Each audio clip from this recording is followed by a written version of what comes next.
Everybody hear me all right? Yes. I'd like to mention some names that mean a lot to our class. I'd like to start with Andy Carlucci, Roberta Fry, Ronald Hilner, Carol Hoffman, H. Frederick Coons, Marlene Laughlin, Ed Word, Rita Workman, and Richard Dickey West.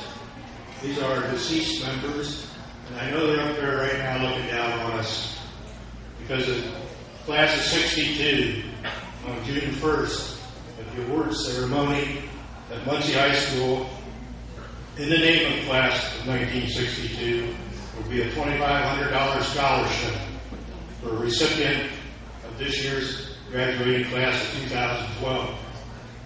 And I'd like to challenge the class of 1963 to continue this in every class thereon. And wouldn't it be great if 50 years from now the class of 2012 is up here doing the same thing? I think that would be great. That's why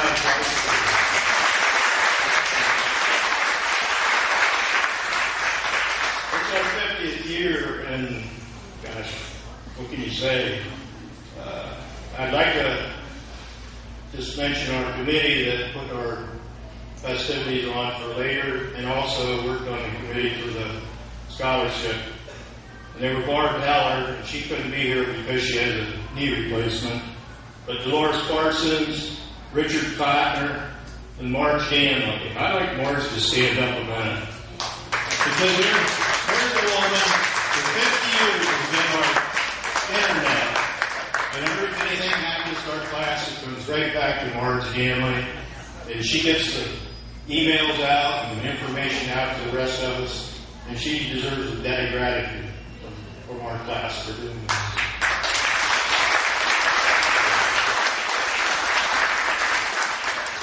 Never when we graduated from school did I ever think that they'd ever make a Broadway show or a movie about our era. You know how we used to, guys get out and get the wax, we slick our hair back and we had the flat top DAs. The movie Grease, the show Grease was kind of like our lifestyle. And a few years before us. It was just interesting. I just never thought that would ever happen in our lifetime. But a few things that I remember, looking down, you walk downtown, I remember Paul's clothing store. Went and got your first engineering boots. Muncy Dry Goods was on the corner. Hers, we hung out there.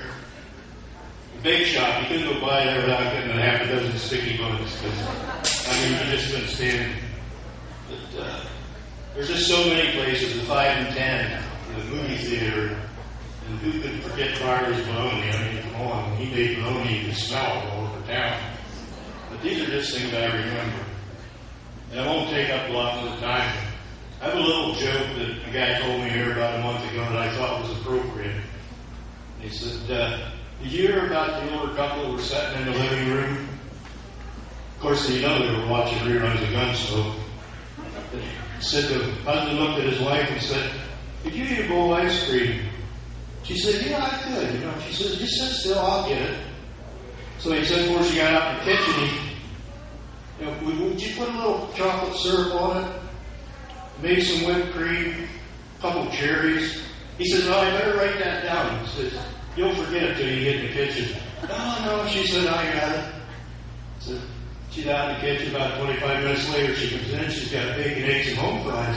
He said, I told you, honey, I should have wrote it down. You forgot the toast.